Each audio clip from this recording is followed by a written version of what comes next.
요약적으로 다시 한번 질문을 던지자면은 이렇습니다.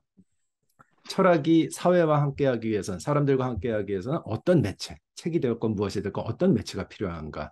철학은 스스로를 어떤 식으로 표현하는 게 가장 바람직한가? 말씀 부탁드리겠습니다.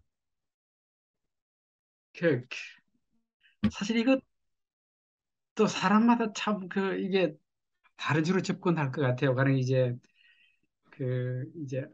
우리가 전문적인 논문을 꼭 써야 하는 경우는 또 쓰고, 그다음에 그러나 그거를 대중과 연결짓는 방식은 정말로 다양할 것 같습니다. 그러니까 이제 뭐 책을 통해서 아주 쉬운 책을 통해서 그다음에 뭐 대중관계를 통해서 아니면 뭐 신문의 글을 통해서든지 간에 어, 이제 다양하게 이제 나갈 수 있을 것 같은데요. 그러나 이제 만일에 우리 철학과 현실의 입장에서라면 전문 논문을 쓸 때라도 가령 이제 본인이 나는 이제 내가 가지고 있는 지식을 대중과 나누고 싶어 하는 이런 그런 계기라고 그럴까 욕구가 있으면 주제나 쓰는 스타일도 조금 대중과 접근하기 쉬운 그래서 나갈 거 아닌가 그런 생각이 들었습니다. 그러니까 하여간 굉장히 개인마다 그 만일에 아주 우리 학자 생활의 초기에 나는 이 전문적인 논문도 쓰지만 대중과 만나고도 싶어라고 이 결심을 미리 갖는다면 그 본인이 갖고 있는 지식을 대중에 전달하는데 상당히 유효한 길들을 찾을 거 아닌가 그런 생각을 하고 있습니다. 이게 이제 허우성 교수님처럼 투 트랙을 어, 걸으시면은 별 문제가 안 되는데요. 이게 학문이 뭐냐? 이거 아마 아주 간단한 얘기입니다. 학문이라는 것은 그 학문을 공유하는 학문 공동체의 활동이거든요. 왜냐면 네네. 철학이면 철학이라고 평가될 수 있는 기준이라는 것이 그 공동체에서 이미 만들어진 것이기 때문에 학자라면 당연히 논문을 쓸 수밖에 없죠. 그 학자들이 쓰는 논문은 일반적으로 대중을 대상으로 쓴 논문이 아니라 사실은 동료 학자들을 대상으로 쓴 논문입니다. 그러니까 음, 평가하는 그룹도 사실은 동료 학자들인 것이죠. 예를 하나 들면 제가 얼마 전에 이제 자유의지에 관련돼 가지고 글을 쓴 적이 있는데 요구받은 것은 이런 거예요. 이 자유의지에 관련되어 있는 연구 경향을 반영하되 대중에게 쉽게 다가갈 수 있도록 써달라.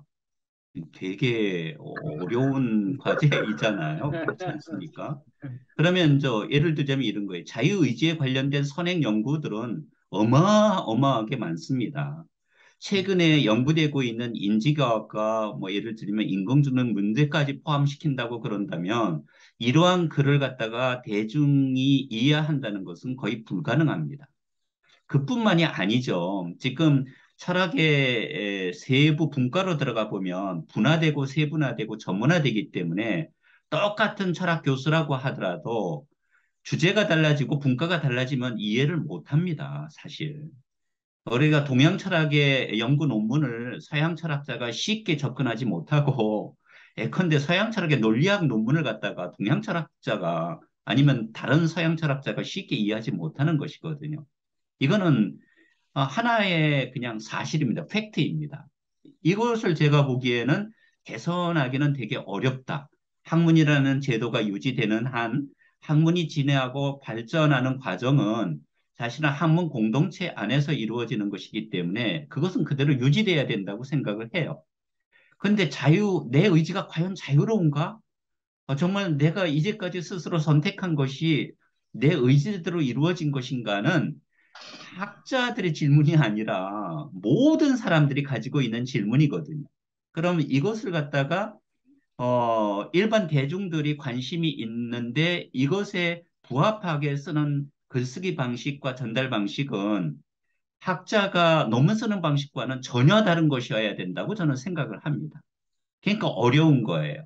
그래서 여러분들도 아시는 것처럼 좋은 학자인데 말을 잘 못하거나 글을 읽으면 잘 이해하기 힘든 이런 경우도 어마어마하게 많습니다. 그리고 대중적으로 사실 되게 쉽게 전달하고 대중적 인기가 되게 많은 분인데 학계에서는 별로 평가를 받지 못하는 경우도 있습니다. 이거를 갖다가 억지로 저는 화해시킬 필요는 없다. 저는 그렇게 생각을 합니다. 욕구가 달라지는 것이죠. 저 같은 경우에는 저 허우성 교수님과 마찬가지로 논문을 써야 된다는 의무가 없습니다. 지금의 경우에는.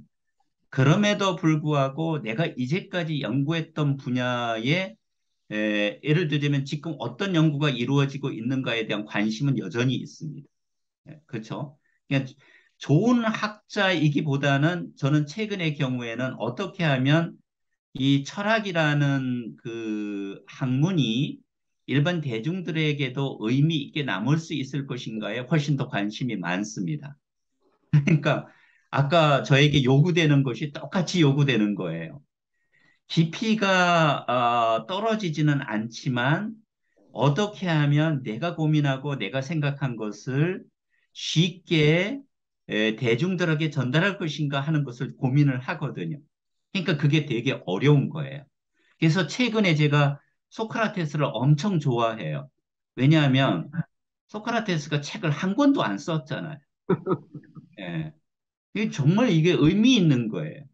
그 다음에 플라톤이라는 사람은 비교적 문학적인 스타일로 쉽게 대화의 형식으로 철학적인 내용을 전달했어요. 근데 언제부터 어려워지느냐? 아리스토텔레스부터 학문이 에피스테메로 정착되면서 어려워져요. 저는 이 세 가지의 과정 중에 우리의 길이 있다 이런 생각이 듭니다. 퇴임하고 나서는 저는 거꾸로 가요. 예를 들자면 아리스토텔레스에서 플라톤으로, 플라톤에서 소크라테스로 가야 된다고 생각을 해요.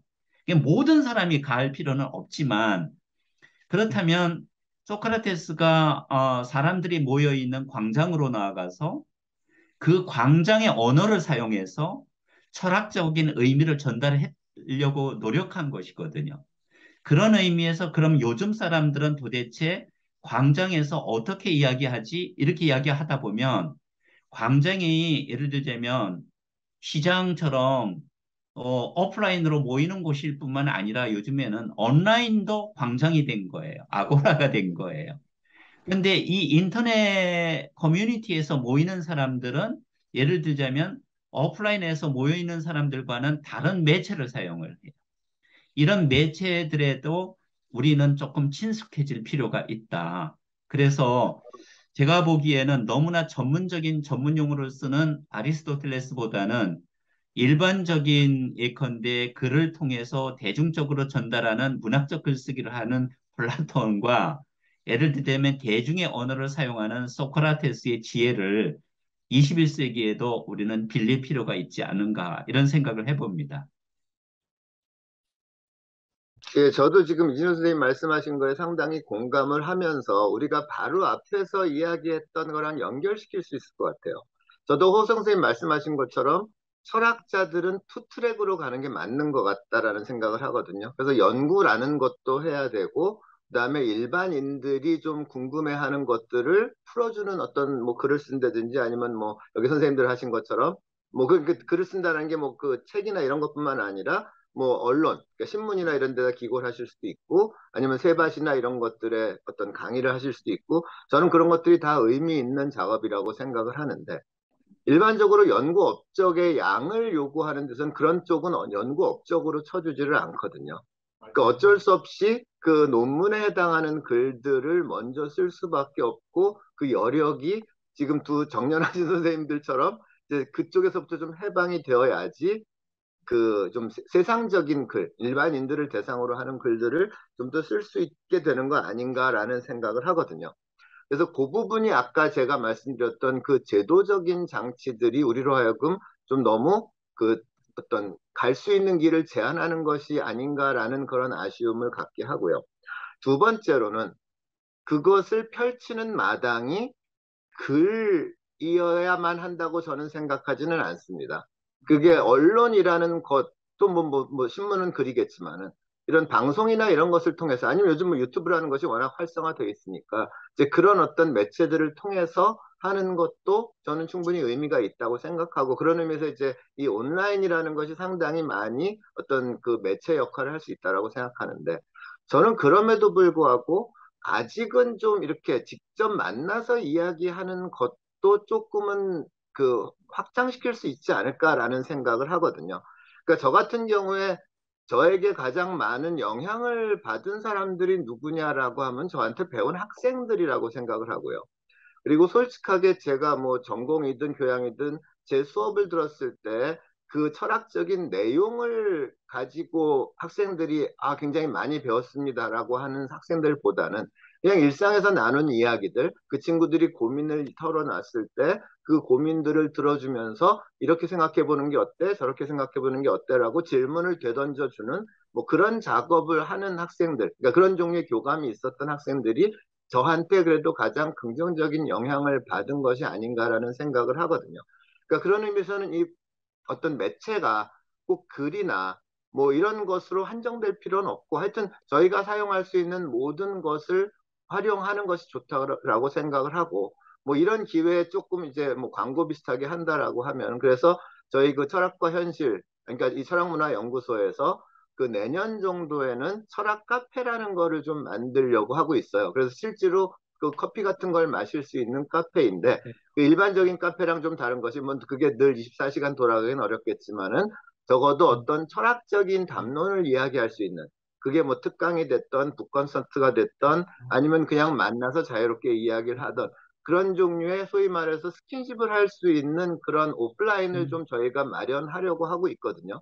그것이 그래서 일반적인 철학에 관심이 있는 철학자들이 아닌 그 철학에 대해서 조금은 궁금하고 뭔진 모르겠는데 하여튼 한번 들여다보고 싶어 하는 그런 일반인들에게 철학책이나 이런 것들은 좀 너무 어렵게 느껴지기 때문에 그런 종, 그러니까 소크라테스가 왜 아고라에 가서 일반인들하고 그렇게 얘기를 하듯이 그런 종류의 자리를 조금은 한번 마련해 볼까라고 생각을 하고 구체적으로 좀 어떤 그 진전을 시키고 있거든요. 그러니까 그런 네. 의미에서 좀 그 오히려 어떤 의미에서는 그 업적에 대한 부담에서 좀 더 자유롭게 돼서 이렇게 대중들에게 좀 도움을 줄 수 있는 것도 철학자의 사명이나 역할이 아닐까라고 생각을 하는데 저희 선배 교수님들에 비해서 저희에게는 그런 종류의 자유가 좀 제한된 듯해서 아쉽다라는 생각을 해봅니다. 아이, 뭐 김도식 교수님 제안 훌륭해 보입니다. 저는 이제 그 저희에게 준 그 우리 철학 그 에세이 담은 책 있잖아요. 예, 그 중에 예, 몇 예. 편을 봤는데 그 중에 이 김도식 교수님 연구실에는 이 휴지통이 많대요. 그래서 휴지통이 아니고 아이들이 휴지입니다. 휴지. 그러니까 아니 휴지는 휴지통에 담겨 있으니까 하여간 휴지가 많은데 그 이유가 상담받으러 온 아이가 그렇게 눈물을 많이 흘린대요. 그래 이게 이제 근데 이런 걸 보고 보는데 달랄라마의 슬픔이나 틱다다는 분노나 이런 것보다 슬픔이 늘 많아요. 그래서 이제 이게 서양철 하시는 분도 이렇게 인간적이고 따뜻한 마음씨를 가지시니까 그러면은 그 아이가 울을 때에 우리 김도식 선생님도 울어요? 내가 그걸 못 본 것 아니, 같아서 저는 그렇지는 않습니다. 왜냐하면 저는 아, 그 감성적인 아, 사람은 아니어서 그러니까 아, 그 학생이 아무리 울어도 저는 그냥 울게 내버려 두는 편이죠. 그러니까 저는 오케이. 그것에 감정적인 영향을 받지는 않아서 아마 그걸 좀 이게 지속적으로 할 수 있지 맞아요. 않았을까라고. 그 훌륭한 상담사입니다. 같이 울면은 뭐가 안 나는데 철학 카페 좋아 보입니다. 네네.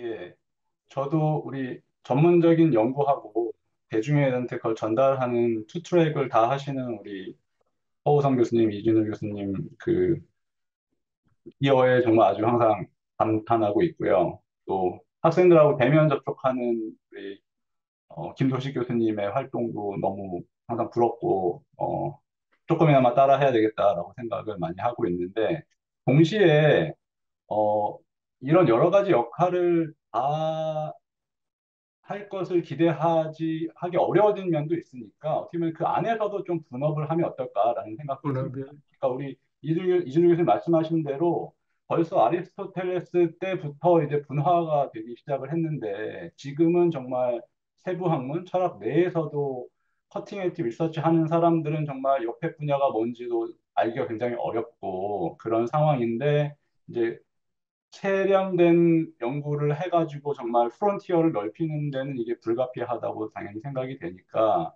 그런 거를 논문을 쓰면서 하는 사람은 또 하고 그거를 좀 조망을 하고, 사실 리서치 커뮤니티 안에서도 이걸 어떻게 보면 좀 쉐어하기 위해서 뭐 서베이 페이퍼도 있고 뭐 핸드북 컴패니언도 있고, 그러면 또 연구하는 사람도 그거 보고서는 어떤가 이제 옆에도 보고 이렇게 하지 않습니까? 그러면 그 레이어가 좀 여러 개로 나뉘어서 이제 리서치 하는 사람들이 쓰는 그런 컴패니언 북도 있고, 그것이 이제 또 다 공유된 다음에 내용을 어떻게 보면 조금 단순화하면서도 전달할 수 있게 하는 또 교과서도 있고, 또 교과서를 또 이제 또 다시 조금 더 억세서블하게 하는 꼭 책 매체가 아니더라도 이제 뭐 온라인 강연이라든가 이런 거 하는 것도 이제 여러 가지 레이어가 있는데, 제일 리서치 세련된 것이 없으면 어떻게 보면 이게 좀 사상 누각이니까 그런 걸 하는 사람은 또 그런 걸 하고, 이제 재능이 좀 쉽게 전달하고 책이 아닌 다른 매체를 다루는데 능숙한 사람들은 또 그런 거를 특화를 해서 하고, 이게 좀 협업이 되면, 최근에 왜 이렇게 아카데믹한 어떤 좀 준비가 좀 부족하신 분들이 이걸 전달하면서 좀 오류가 생기는 그런 것도 있지 않았습니까? 그런 거 했을 때 어떻게 보면 이게 좀 협업 관계가 기존에 많이 형성이 돼서 대중한테 전달했을 때 우리 학계의 논의가 잘 반영이 돼가지고 믿을만하게 전달이 된다. 이런 신뢰를 주면은 그 자체가 굉장히 큰 자산이 아닐까. 철학에 대해서 어떻게 보면은 관심이 많아지고 있다고 생각이 되는데, 그런 면에서는. 그러면 또 우리 이제 철학 연구자들을 우리가 어떻게 어, 지원 이런 것도 문제가 되니까, 어떻게 보면 그런 점에서 우리가 일정 이상의 볼륨의 리서치 커뮤니티가 아카데미아가 필요하다라는 거를 이제 대중한테 어필함에 있어서도 그런 분업이 불가피하고, 이렇게 좀 일정 숫자 이상의 사람들이 학계에서 아니면 그거 적어도 이렇게 밀접하게 연결하면서 하면은 대중들한테 내용을 정확하게 전달하는 데 도움이 된다. 이런 거를 이제 어필할 수 있으면 그런 우리 학계의 서포트를 얻는 차원에서도 좋지 않을까, 뭐 그렇게도 한번 생각해 봤습니다. 저 한 말씀만 드리면 김현석 교수님이 지금 저 뭐 협업을 말씀하셨잖아요. 이게 정말 중요하다고 생각하는데, 협업의 가장 기본적인 전제 조건은 상호 인정이거든요. 그러니까 예를 들자면 교수들 중에서도 어떤 사람들은 학문적인 논문을 잘 쓰는 분이 있고, 또 다른 한편으로 대중적 글쓰기에 되게 능하신 분이 있어요. 철학적인 문제를 쉽게 풀어 쓴다는 것이 절대 쉬운 일이 아니거든요. 그런데 우리 학계에는 어떤 경향이 있느냐 하면, 이런 대중적 글쓰기를 하시는 분들을 좀 덜 학문적이다, 엄밀하지 못하다, 이런 수식어를 붙여서 폄하하거나 평가절하는 경향이 있어요. 그러니까 이제 우리 네. 호우성 교수님처럼 투트랙을 하시는 분들은 한편으로는 자기가 학문적으로도 인정받으려고 논문을 되게 열심히 쓰시고, 여유가 있을 때 예를 들면 대중적 글쓰기를 쓰면 이런 비난을 덜 받지만, 그렇지 않을 경우에는 우리 문화가 그렇지 않거든요. 그래서 저는 이게 좀 상호 인정을 하기 위해서는 우리 제도가 좀 바뀌어야 된다고 생각을 해요. 좀 아까 평가라는 것은 어쩔 수 없는 거거든요. 또 학자로서 지녀야 할 그 덕성이라는 게 있습니다. 사실 엄밀성을 추구해야 되는 것이고 진리를 추구해야 하는 것이기 때문에, 교수가 되는 한 10년간의 과정은 그 분야에 있어서 나름의 연구 성과를 내기 위해서 엄밀하게 혹독하게 저는 훈련을 받아야 된다, 이런 생각을 합니다. 그 과정을 거치고 난 다음에는 조금 자유로워져야 될 것 같아요. 그러니까 본인이 선택하는 것이죠. 내가 내 분야에서 이뤄낸 성과를 비교적 쉽게 좀 대중하게 전달해야 되겠다, 이럴 수도 있고, 아니면 지금 우리가 맞닥뜨리는 현실적 문제들에 대해서 내가 철학자로서 뭔가가 입장 표명을 하겠다 그럴 때에는 사실은 현실의 언어, 대중의 언어를 사용할 수밖에 없는 것이거든요. 미국의 학자들을 보면 그렇거든요. 사실 뭐, 대부분의 경우에 좋은 신문에다가 장문의 기고를 하거든요. 이게 뭐 컬럼의 형식일 뿐만 아니라 우리보다는 훨씬 더 양을 길게 주기 때문에, 그런 글쓰기를 하다 보면 거기는 뭐 논문이 아니잖아요. 네, 그럴 수 있는 그런 좀 사회적인 환경, 문화적인 풍토 이런 게 조성돼야 되지 않을까 이런 생각을 해봅니다. 그래서 이걸 우리가 두 가지를 모든 사람에게 요구할 수는 없을 것 같아요. 그거는 개인의 관심과 또 능력에 따라서 달라지는 것이기 때문에 단 이게 두 가지를 나눠가지고 어떤 것이 다른 것보다 훨씬 우월하다 이렇게 생각하는 이런 경향은 조금 우리가 좀 해소해야 되지 않을까 이런 생각을 해봅니다. 그 서동욱 선생님, 우리 사회자 선생님께서 너무 말씀을 안 하시니까 제가 이제 그 질문을 하나 가지고 왔어요. 이제 그렇게 제가 하나 질문을 드리고 만일에 제가 이제 이건 그 여기 참석하신 모든 선생님 드리는 질문인데 그 두 가지 일단 그냥 후딱 드려보겠습니다. 그 타자 철학 전 뭐 사실은 조금 다소 무거운 주제이지만 그 타자 상호 주관성 뭐 폭력 이런 것에 대해서 좀 그 숙고가 아주 깊고 좋아 보였습니다. 이제 근데 이런 질문이 생겼습니다. 우리가 타자라고 했을 때에 우리 개인마다 철학자 개인마다 타자의 범위가 다를 것으로 보이는 거예요.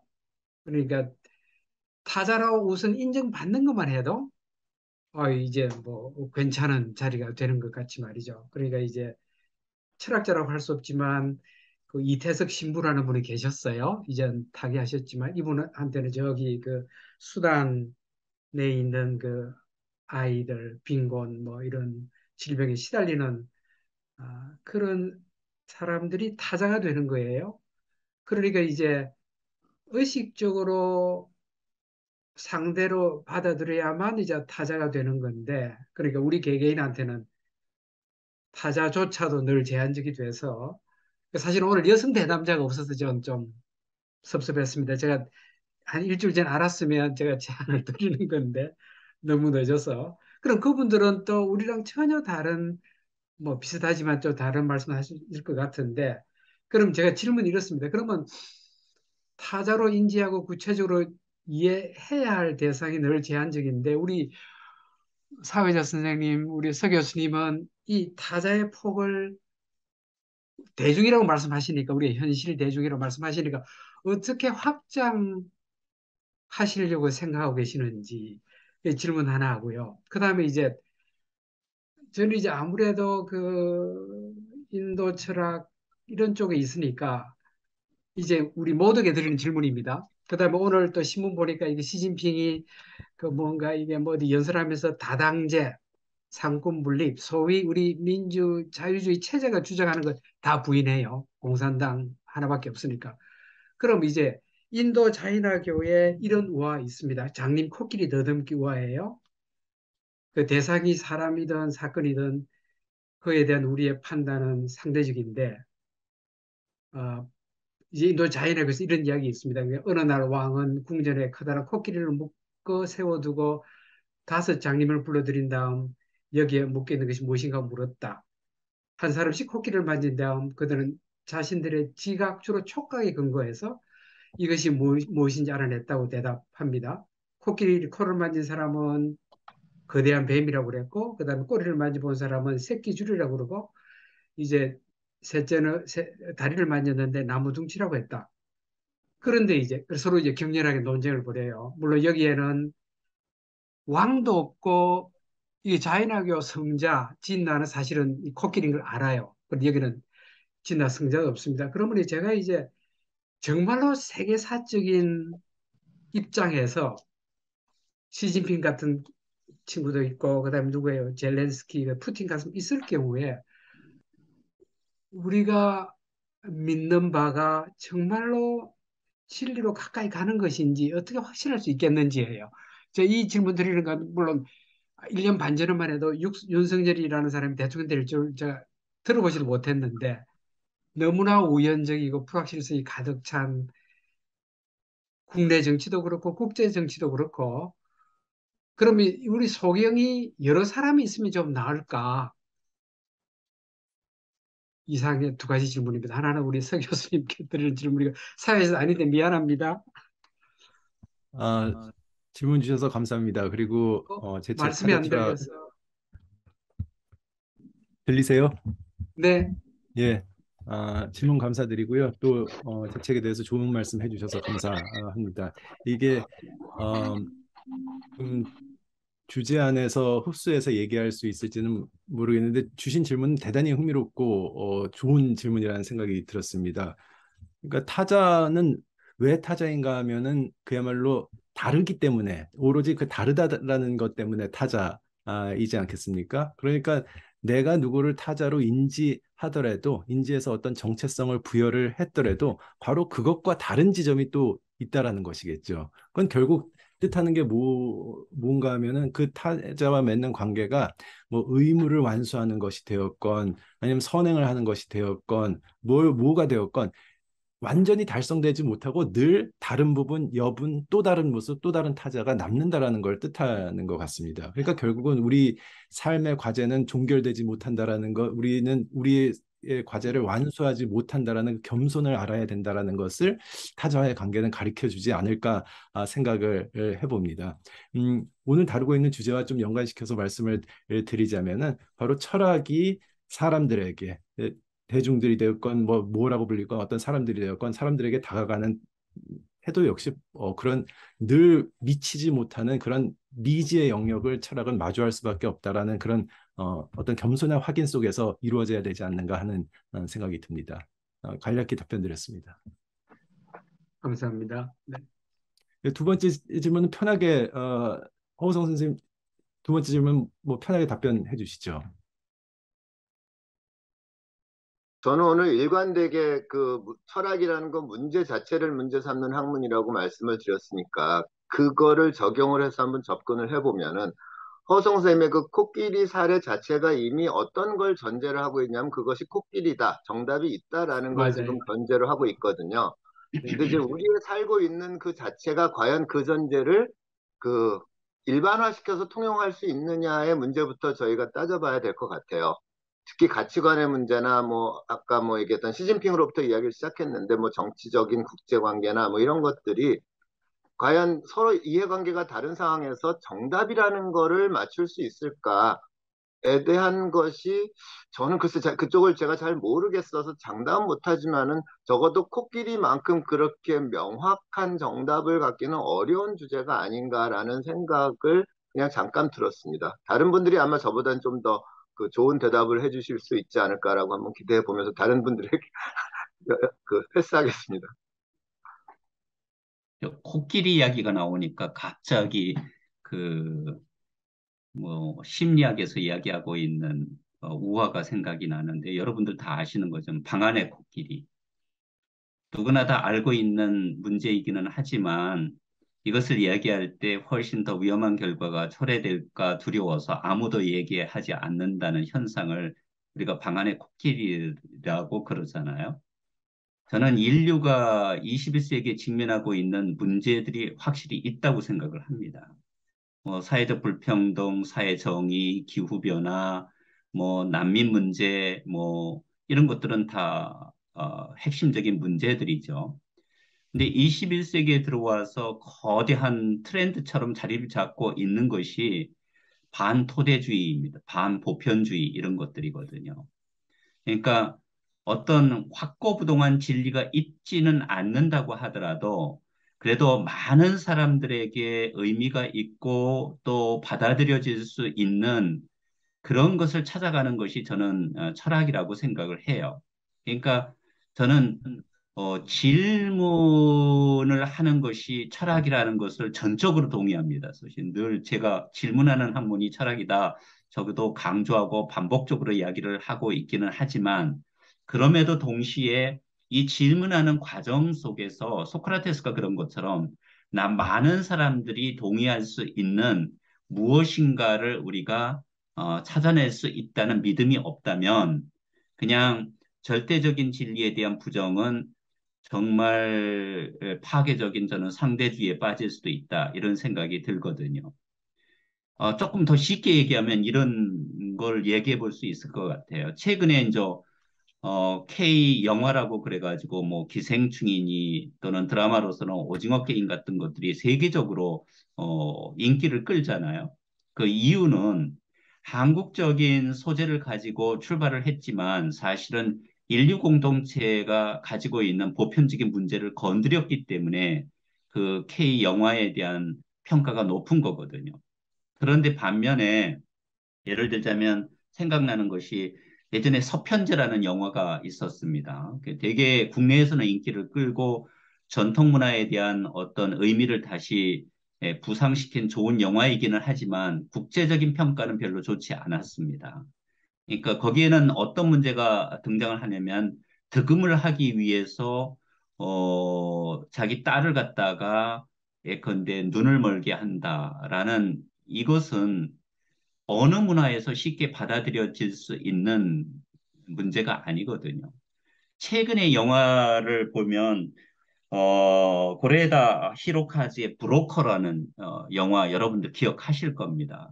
거기에 뭐 상도 타고 그러기는 했지만 비교적 평가가 그렇게 좋지 않은 이유 중에 하나는 뭐냐면 아이를 잘 길러줄 수 있는 가정을 찾기 위해서 아이를 유괴한다는 이것이 많은 사람들의 감정을 건드리는 것이거든요. 그러니까 이야기는 뭐냐면 우리가 답을 아주 정확하게 제시할 수는 없어요. 이거는 코끼리다. 뭐 이렇게 확답을 줄 수는 없지만 그럼에도 불구하고 철학은 많은 사람들에게 예컨대 동의와 공감을 불러일으킬 수 있는 무엇인가를 제시해주는 그렇게 제시하기 위한 질문이 되어야 되지. 그렇지 않으면 우리가 출발점으로 다시 돌아가서 아니, 철학은 맨날 질문만 하지. 도대체 무슨 쓸모가 있는 거야? 라는 대중의 조롱과 편견을 또 받을 수밖에 없다. 그런 생각을 해보게 됩니다. 뭐 저도 사실은 그런 코끼리 우화 이야기를 들었습니다만 일정한 정도의 어떤 사실, 성향 그런 것을 뚜렷합니다. 완전한 상대주의는 아닙니다. 이상입니다. 예, 또 그 이전 논의하고 연결을 해보자면 그 근대의 가치와 규범에 대해서 성직자나 철인이 말해주는 권위를 받아들일 수가 없는 거고 각자 자신의 이성을 발휘해가지고 가치 판단해야 된다라고 하는 게 당연히 상대주의는 아니고요. 그러니까 아까 말씀하신 뭐 권위주의적인 독재 국가가 정말 옳은지에 대해서도 우리가 회의하게 되는 그런 상대주의로 갈 거라고 생각하지는 않고 이런 계몽이란 무엇인가 이렇게 개인의 합리적인 능력을 강조했던 칸트도 본인이 어떻게 보면은 스스로의 한 사람으로서 제시했던 좀 자유주의적인 어, 도덕, 정치, 철학 체계를 이야기하지 않았습니까? 그럴 때 뭐 우리가 그걸 다 당연히 칸트의 권위를 따르지 않는다 하더라도 이런 방법으로 이제 철학자가 한 시민으로서 의견을 얘기하고 다른 사람도 이제 같이 의견을 모아봤을 때 저는 어떻게 보면은 윤리학 수업을 하고 적지 않은 경우에 발견하는 것은 생각보다 우리가 공유하는 가치 판단의 범위가 상당히 넓다. 뭐 이런 거를 물론 이제 논쟁적인 문제 세부적으로 들어가면은 다를 수 있지만 조금 더 일반적인 원리 차원에서는 상당한 공유 부분이 있다라는 걸 발견한 경우가 적지 않았던 것 같거든요. 그래서 그런 작업을 통해 가지고 꼭 뭐 어떤 파운데이셔널한 누구나 다 동의할 수 있는 것을 출발하지 않는다 하더라도 상식을 건전하게 모아보다 보면 어, 꽤 많은 상대주의, 우려되는 상대주의는 극복할 수 있는 공통 분모를 찾을 수 있지 않을까. 예, 그런 의미에서 우리 각자의 판단을 따라야 한다는 근대적인 관념이 이해되지 않을까 그렇게 생각해 봤습니다. 예, 말씀 감사합니다. 세 번, 세 번째 주제 마무리하고 이제 네 번째 주제에서 포괄적으로 좀 다루어 보면 좋지 않을까 싶습니다. 다시 여러 가지 논의가 다양하게 퍼졌는데 상기시켜 드리자면은 도대체 이 전달되는 철학의 매체는 어떤 것이어야 되는가?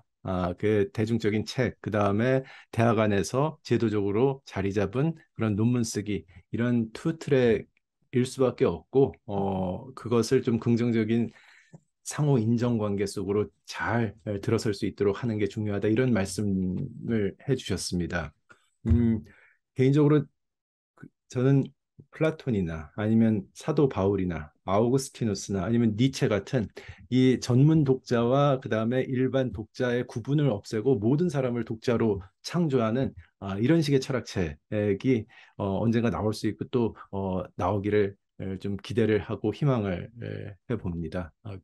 그게 아마 좀 그래도 철학이 과거에 가졌던 우리가 향수 속에 기억해내는 그런 이상적인 철학적 글쓰기의 모습이 아니었을까 하는 생각도 한번 해봅니다. 지금까지 중요한 얘기들 다 나왔지만 이거를 다음과 같은 관점에서 한번 네 번째로는 정리를 해보면 어떨까 싶습니다. 바로 철학 교육의 문제라고 표현을 해보고 싶습니다. 제가 준비한 질문은 단순히 이런 것입니다. 오늘날 철학 공부는 왜 해야 하는가, 사람들이. 그리고 또 한다면은 어떻게 해야 되는가. 이런 것도 지금 오늘 좌담에서 주로 이제 핵심이 되었던 구도라는 것은 전문적인 영역과 대중적인 영역 이 두 가지가 모두 있으면 상호 존중돼야 된다. 이런 논의 방향이 계속 실현했던 것 같은데요. 이 철학 배우는 문제, 철학 교육의 문제도 같은 차원에서 다룰 수 있을 것 같습니다. 이 전문적인 철학 연구자의 경우 철학을 어떻게 배워야 되는가, 공부해야 되는가, 교육받아야 되는가, 그다음에 대중적인 차원에서의 철학 교육이라는 것은 어떻게 이루어져야 되는가, 두 가지 차원에서 다룰 수 있겠고 양자 사이의 관계도 다뤄볼 수 있을 것 같습니다. 예를 들면 전문적인 철학 연구자의 육성이라는 차원에서는 아주 뭐 심각하고 다양한 문제가 많이 있을 것 같습니다. 가령 계속해서 해외에서 유학을 하는 것은 필요한가? 국내 대학은 경쟁력을 언제 갖추게 될 것인가? 국내 박사 경쟁력이라는 것을 어떻게 마련할 것인가? 어떻게 존중할 것인가? 등등의 문제부터 해서 다양할 것 같고요. 그 다음에 대중적인 철학 교육은 또 어떤 방식으로 이루어져야지 바람직한가? 대학은 여기 개입해서 안 되는가? 개입할 수 없는가? 개입할 능력이 없는가? 등등 이런 문제도 다뤄볼 수 있을 것 같습니다. 하나의 역설적인 상황만 좀 말씀드려보면은 대학 안에서 철학의 수요, 공부하고자 하는 수요가 많다고는 할 수 없습니다. 오히려 줄어든다고 얘기하는 게 정확하겠죠. 그런데 바깥에서 이루어지는 대학과 상관없는 교육기관 안에서의 철학 공부라는 것은 사실 또 대단히 활성화되고 있습니다. 이런 역설적인 구도를 어떻게 생각을 해야 될까? 혹시 대학이 담당해야 되는 일을 지금 못하고 있는 것은 아닌가? 뭐 이런 관점에서도 한번 생각을 해볼 수가 있을 것 같습니다. 그럼 말씀 부탁드리겠습니다.